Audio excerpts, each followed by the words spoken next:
துல்லியமாக தினசரி நடப்பு நிகழ்வுகளையும் கல்வி, விளையாட்டு, அரசியல், வாழ்க்கை முறை, மருத்துவம், தொழில்துறை, சினிமா, பொழுதுபோக்கு போன்ற பல்வேறு நிகழ்ச்சிகளையும் உடனுக்குடன் காண கேப்டன் டிவி மற்றும் கேப்டன் நியூஸ் சமூக வலைத்தள பக்கங்களோடு இணைந்திருங்கள். உங்கள் வணிகத்தை கேப்டன் டிவி மற்றும் கேப்டன் நியூஸில் விளம்பரத்தின் மூலம் மேம்படுத்த விருப்பமா? உடனே கீழே கொடுக்கப்படும் எண்ணிற்கு தொடர்பு கொள்ளுங்கள்.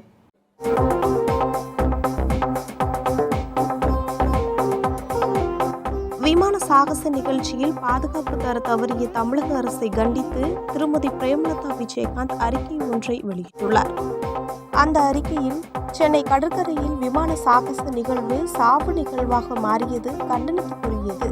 தமிழக முதல்வர் அவர்களும் தமிழக அரசும் ஒரு மாதமாகவே 15 லட்சத்திற்கும் மேற்பட்டவர்கள் இந்த விமான சாகச நிகழ்வு பார்க்க வர வேண்டும் என்று அழைப்பு விடுத்தார்கள்.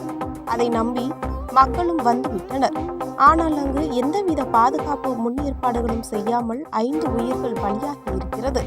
அதுபோலே நூற்றுக்கணக்கானவர்கள் மருத்துவமனையில் அனுமதிக்கப்பட்டிருந்தனர்.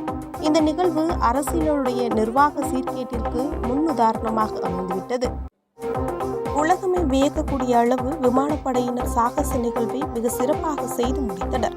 ஆனால் பாதுகாப்பு தர வேண்டிய தமிழக அரசு எந்தவித பாதுகாப்பும் செய்யாமல் தவறுவிட்டது கண்டனத்திற்குரியது. மக்கள் நேற்று 5 மணி நேரத்திற்கும் அதிகமாக மிகவும் சிரமத்திற்கு உள்ளாகியுள்ளனர். சரியான போக்குவரத்து வசதி, குடிநீர் வசதி, கழிவறை மற்றும் அவசர மருத்துவ உதவி போன்ற எந்தவித வசதிகளும் முறையாக செய்யப்படவில்லை. வயதானோர், கர்ப்பிணிகள், மருத்துவ பிரச்சினை உள்ளவர்கள் இந்த சாகச நிகழ்வை பார்க்க வருவதை தவிர்க்க வேண்டிய அறிவுறுத்தி இருக்க வேண்டும். ஆம்புலன்ஸ்களையும் குடிதண்ணீர் லாரிகளையும் 100 அடிக்கு ஒரு இடத்தில் நிறுத்தியிருக்க வேண்டும். அதேபோல் ரயில்களையும் போக்குவரத்துகளையும் திட்டமிட்டு செயல்படுத்தியிருக்க வேண்டும். காவல்துறையினர் செய்வதறியாது மிகவும் கஷ்டத்திற்கு உள்ளாக்கப்பட்டுள்ளனர். திமுகவின் பொய்யான வாக்குறுதிகளை நம்பி வாக்களித்து அவதிப்பட்டு கொண்டு இருக்கும் மக்கள் தமிழக அரசின் விமான சாகச நிகழ்வை காண வந்தும் ஏமாற்றம் அடைந்திருக்கிறார்கள். மக்கள் கடும் அவதிக்கு உள்ளாக்கப்பட்டதற்கு தமிழக அரசு முழு பொறுப்பேற்க வேண்டும்.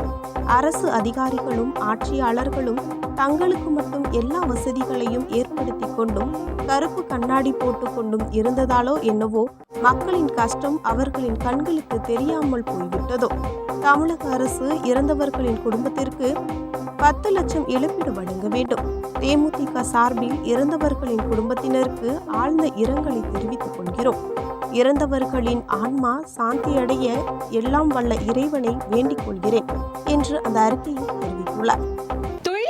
தினசரி நடப்பு நிகழ்வுகளையும் கல்வி, விளையாட்டு, அரசியல், வாழ்க்கை முறை, மருத்துவம், தொழில்துறை, சினிமா, பொழுதுபோக்கு போன்ற பல்வேறு நிகழ்ச்சிகளையும் உடனுக்குடன் காண கேப்டன் டிவி மற்றும் கேப்டன் நியூஸ் சமூக வலைத்தள பக்கங்களோடு இணைந்திருங்கள்.